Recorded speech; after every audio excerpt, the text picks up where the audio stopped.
Hi, I'm Lindsay Partridge, and welcome to this week's learning video. In this one, I've got Cyenne with me, and she's a horse that just came in for training. This is her second session working with me, and when she came, it's very clear that she's very defensive in her body. Anytime I went to touch her, she would instantly think it was going to be something negative. She'd be pitting her ears at me, even striking out to kick at me. She was pushing her shoulders into me and doing all sorts of behaviors that you might perceive as being dominant and pushy and aggressive, but because of the way that she was moving and all of the stress that she was showing, I felt that she was really just being insecure. So the method that I've taken with her is to do a lot of sort of rubbing on her and asking her to bend and shape around me, really trying to help her feel good.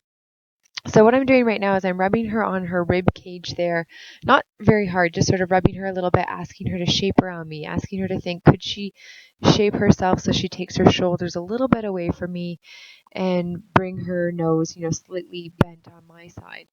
And one of the things that this horse tends to do is sort of go inside herself mentally. So she kind of tends to freeze a little bit, get very stiff in her body, so what I like to do with her is encourage postures and positions of relaxation. So keeping her head low or bending her head from side to side instead of allowing her to be really, really stiff. So here's a little look. I'm going to ask her to go sideways, and I just want to show you, how things can work with a horse if you choose to go slow and patient with them. So here I'm asking politely, and she's not really sure. She's sort of thinking about it. You can see she sort of thinks about putting her ears at me.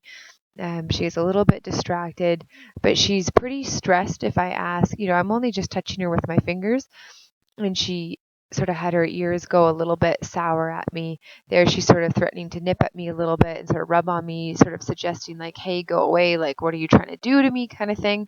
You can see she's swishing her tail at me too, and there aren't flies out. It's early spring, so there aren't flies. That's just swishing at me out of irritation. So I end up just staying the course, being really patient with her. When she gives me those steps, just really rubbing on her, and then now trying to help her feel good and help her feel relaxed about that. So not being too quick to rush into asking her to do anything else. So I like that I'm seeing the head nice and low. I'm just sort of rubbing her again. And I'm looking for that softness in her body. So here I'm asking her to move over again. You can see the head comes up a little bit. She sort of threatens to nip at me a little bit because she gets stressed about the idea. And then she sort of shuffles over one or two steps. I just stay patient with her. I'm not jabbing her in the side, not doing anything a whole aggressive or anything, just trying to be really patient with her, show her that it's okay to try, it's okay to learn, and learning can feel good. I felt like if I got assertive with her, even though she's sort of threatening to bite me and things like that, she's not really, attacking me or trying that hard. She's really just expressing that she's feeling insecure and defensive about what it is I'm asking her to do. And I want learning to be fun and learning to be a good experience for her that she wants to try, that she wants to be a yes horse that can say yes when I ask her to try things.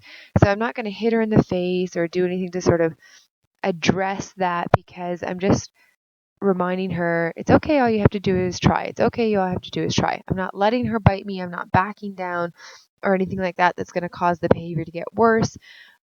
But I'm also not aggravating the situation by, whacking on her or getting aggressive or assertive myself. So I'm sort of using a calm, patient leadership style with her.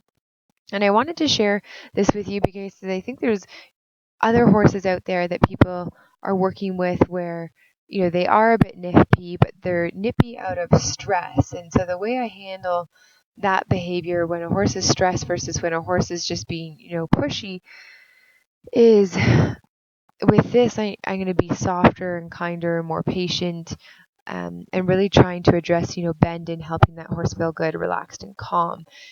So you can see she's licking and chewing a lot more. I just sort of jumped ahead in some footage just to show with you a little bit of getting her to move over after I started working with her a little bit. And here's a little bit of footage of her pawing.